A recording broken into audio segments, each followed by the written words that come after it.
우리가 구속전쟁 오늘 18번째 시간인데요. 본문은 사실 7장 전체입니다. 그래서 12절까지 일단 읽었는데 오늘 내 인생의 아이성이라고 하는 제목으로 여러분들과 함께 말씀 나누도록 하겠습니다. 여러분, 중국 대륙의 그 역사는요, 길면 200년이에요. 조금 더 오래 갔던 이제 당나라 같은 경우 좀 더 300여 년이 넘게 그렇게 진행이 되었는데, 어지간하면 그냥 200년 못 넘기고 왕조가 교체되곤 했습니다. 특별히 위진남북조 시대라고 하는 때가 있습니다. 그 시대는 이 북방의 민족들이 내려와서 중국 그 대륙을 점령했던, 그래서 이 중국 안에 이런 분쟁들이 많았던 시대입니다. 특별히 그 삼국 시대 아시죠? 삼국지. 예. 그래서 삼국지의 그 혼란스러운 그 영웅들이 나타났던 시대도 바로 그 즈음입니다. 그런데 그 시대를 통일한 사람이 있습니다. 수나라의 이 수나라의 지배층이 그때 통일을 했어요. 그리고 나서 수양제 같은 경우는 이제 영역을 넓히기 위해서 이 고구려 쪽으로 전쟁을 벌이기 시작합니다. 1차 대전이 일어나기 전까지는요, 역사상 가장 큰 그 병력이 동원되었던 그러한 전쟁이 바로 이 수양제가 일으켰던 그 고구려와의 전쟁이에요. 그런데 누가 이기죠? 예, 을지문덕 장군이 이기는 거예요. 중국에서는 이걸 요동전쟁이라고 하고 우리는 이거를 살수대첩이라고 하죠. 그래서 을지문덕 장군이 이 수양제를 완전히 물리치는 것입니다. 그래서 서울에 가면 을지로가 있잖아요. 예, 을지로가 을지문덕 장군을 기념하는 그 길이에요. 세종로? 예, 세종대왕을 기념하는 거고요. 또 뭐가, 종로.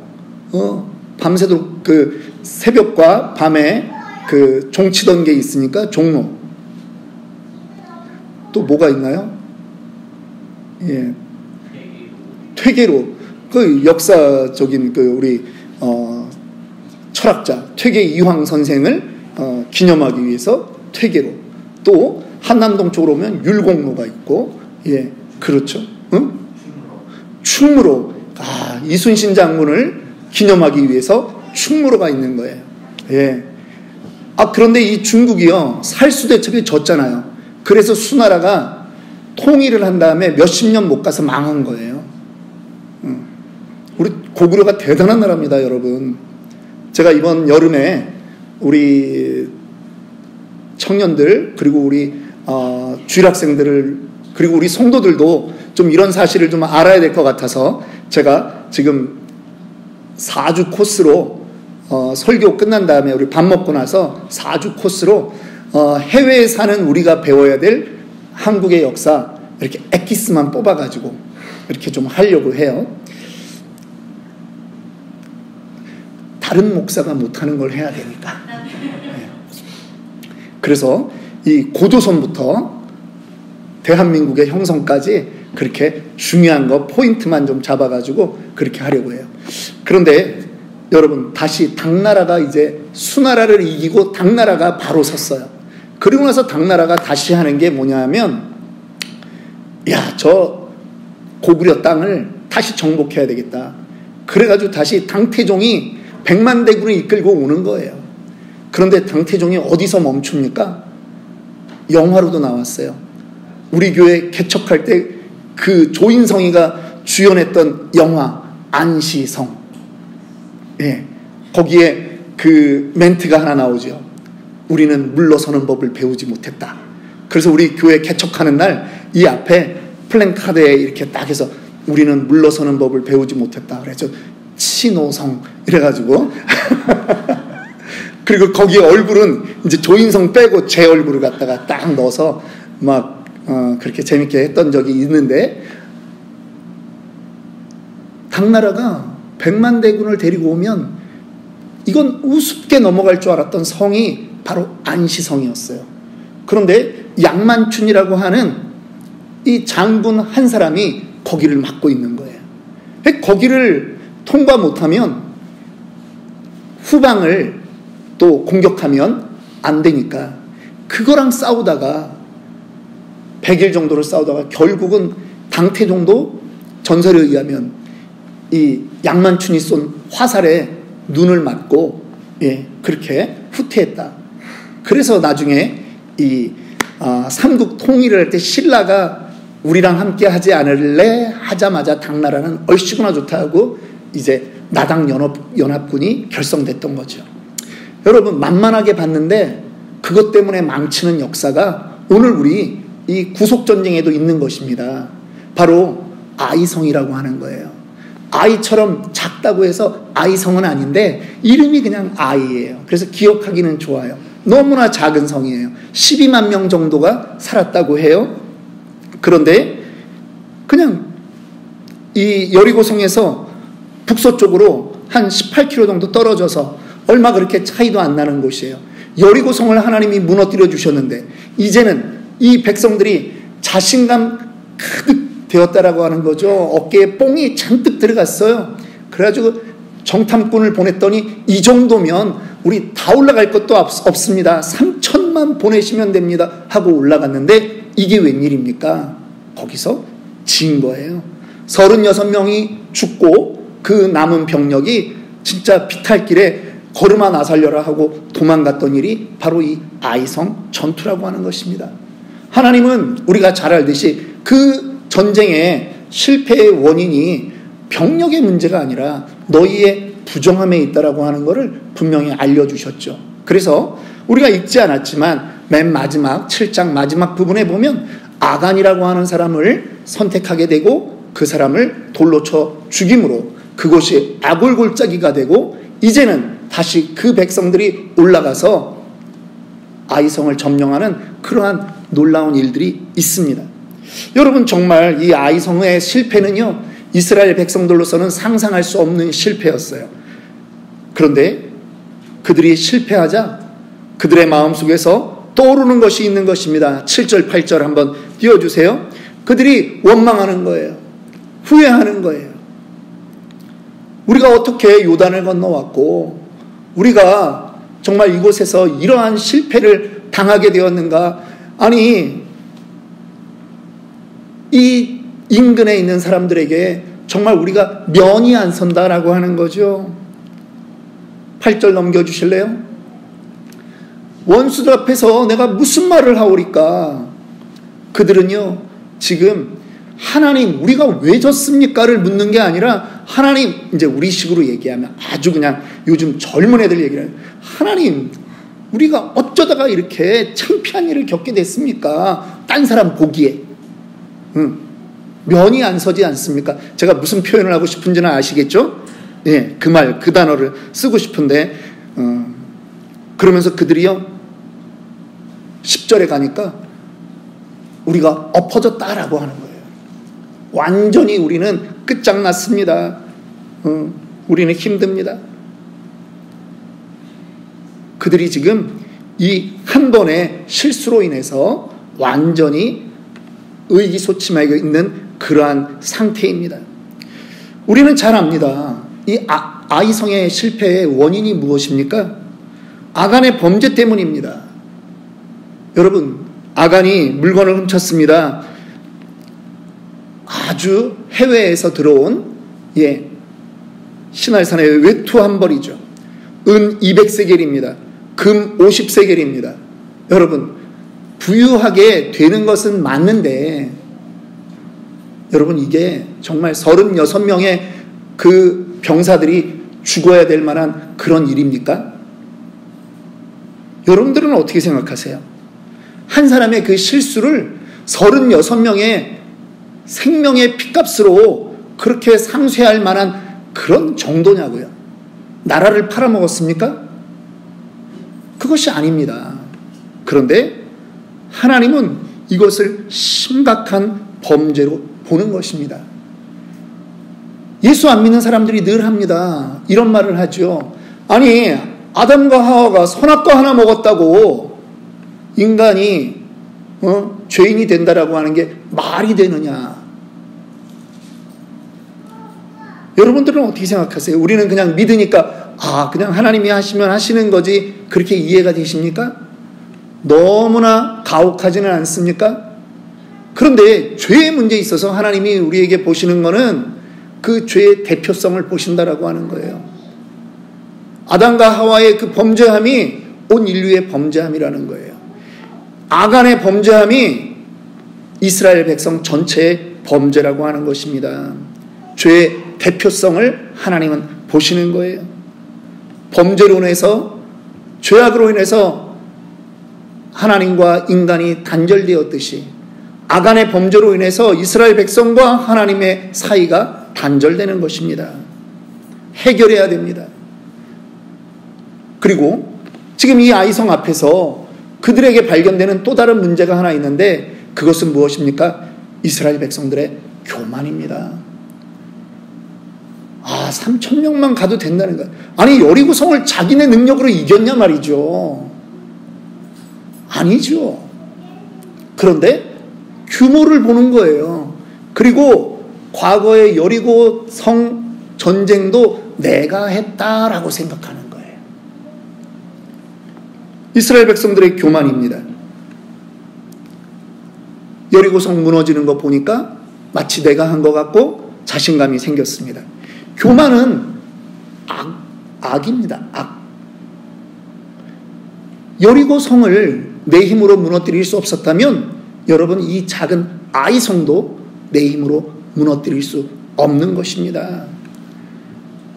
쉽게 정복되는 죄라는 건 없습니다. 믿으십니까? 이거 작은 죄, 요 정도는 뭐 나는 할 수 있어. 여러분, 우리의 삶에, 우리의 인생에 나타나는 아이성들이 있다라고 하는 거예요. 여러분들에게는 어떤 아이성이 있습니까? 그냥 쉬운 교회 안에서 늘상 있을 수 있는 예를 들겠습니다. 매일 10분 늦는 성도에게 목사님이 말하는 거죠. 야, 백악관에 가서 트럼프 대통령을 만나려면 너는 이렇게 10분 늦게 갈 수 있겠느냐. 그러니까 예배도 일찍 와라. 10분만 일찍 와도 하나님이 기뻐하실 거다. 여러분 어떠십니까? 10분 일찍 올 수 있습니까? 예. 그런데 그게 그렇게 쉽지 않아요. 마음은 결심했어요. 옳지. 내가 다음 주에는 10분 일찍 가리라. 여러분, 그런 날은 결심하고 난 그 주는 꼭 무슨 일이 생기든지 한국에서 안 오던 보이스톡으로 전화가 와서 또 내 발목을 잡든지 여러분 내가 결심해도 안 되더라고요. 그런데 만에 하나 나는 성공했어. 나는 우리처럼 하면 2시 예배인데 나는 2시 10분 전에 왔어. 사람들하고 인사하고 그날 잘했어. 그러면요 또 넘어지는 게 있어요. 나는 되는데 왜 저 사람은 안 되냐는 거죠. 정죄의 말이 우리 입에서 나가요. 그게 우리 인생의 아이성이라는 거예요. 목사가 힘든 게 있습니다. 언제가 힘든지 아세요? 이 고난주간이 힘들어요. 어떤 분들은 금식을 참 잘하세요. 아니 어떤 분이 40일 금식 기도를 한 거예요. 진짜 죽을 둥살둥 한 거죠. 그리고 나서 제가 얘기하듯이 이 고난주간이 온 거예요. 그래서 목사님이 이번 주에 굿 프라이데이입니다. 성금요일입니다. 한 끼라도 금식합시다. 근데 어떤 친구가 한 끼 금식도 힘들다고 그러는 거예요. 그러니까 그 사람 입에서 무슨 말이 톡 튀어나가겠습니까? 나는 며칠도 했는데 난 40일도 했는데 한 끼를 못하냐? 정죄하는 자리로 바로 가는 거예요. 그러면 다시 질문해야 되는 거예요. 너의 40일 금식이 너의 능력이었느냐? 누구의 능력이에요? 누가 힘주셨어? 40일은 하나님이 힘주셔야 되고 한 끼 금식은 내가 해도 되는 거예요? 우리 인생의 아이성이 도처에 깔려 있다니까요. 한 끼 금식도 하나님의 힘주심이 없으면 안 된다고 하는 거예요. 자수성가했다라고 하는 사람들 위험합니다, 여러분. 예. 나 과거에 이런 것도 했는데, 그러면서 정죄하는 자리로 가는 거예요. 우리 인생의 아이성은 도처에 깔려 있는 거예요. 그런데 너무 작아서 그것이 나의 죄악으로 안 보일 뿐이에요. 정죄할 거 할 것 다 해. 그런데 나는 죄로 생각하지 않아요. 이스라엘 백성들이 지금 처참한 실패를 했습니다. 너무 얕봤습니다. 우리는 저 정도는 할 수 있어. 하나님은 예전에 르비딤 전투에서는 모세와 아론과 훌이 손만 올리고 있어도 하나님은 그 아말렉과의 전쟁을 이기게 해주셨어요. 그런데 이제 가나안 땅에 들어왔습니다. 요단을 건넜잖아요. 그런데 이제는 작은 죄 하나라도 철저하게 고백하지 않으면 그 단계를 못 넘어가는 거예요. 우리 안에 있는 아이성을 여러분 고백해야 됩니다. 발견해야 됩니다. 이거를 넘어가지 않으면 신앙생활의 연조는 오래 갈 수 있어요. 예, 모태신앙이다, 직분자다 할 수 있어요. 그런데요, 성장이 없는 거예요. 매번 거기에 걸려 넘어지거든. 거기에 걸려 넘어지는 거예요. 하나님이 그래서 그들에게 말씀하는 것입니다. 나와 정한 언약을 어겼기 때문에 너희 안에서 그 죄를 제하라고 하는 것이에요. 그래서 이 아간을 잡아내는 것입니다.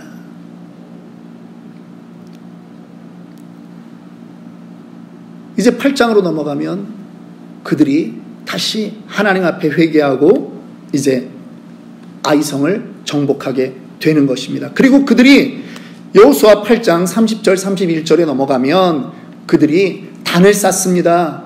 우리 31절 한번 읽어보겠습니다. 시작. 이는 여호와의 종 모세가 이스라엘 자손에게 명한 것과 모세의 율법책에 기록된 대로 철 연장으로 다듬지 아니한 새 돌로 만든 단이라.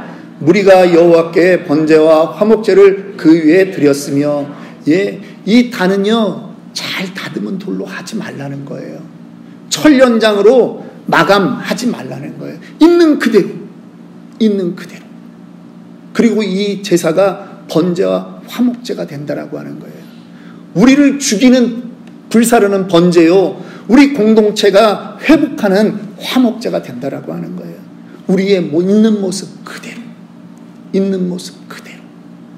그래서 공동체는요 늘 예배가 축제가 되어야 되는 거예요. 저 사람의 있는 모습 그대로 인정해주는, 그래서 아이성을 우리가 함께 극복해 나가야 되는 거예요. 믿으십니까? 오늘 우리에게 주시는 하나님의 그 의미가 있는 이 전쟁입니다. 악을 제거해야 됩니다. 공동체에 있는 악을 제거하고 개인의 마음 가운데 있는 악을 제거해야 됩니다. 그래서 우리에게 필요한 것이 있습니다. 세겹줄의 기도라고 하는 거예요. 나만 위해서 기도하는 것이 아니라 누군가 연약한 지체들을 위해서 기도해 주는 그 세겹줄의 기도가 우리 공동체에 필요한 줄 믿습니다. 오늘 우리 함께 기도합시다.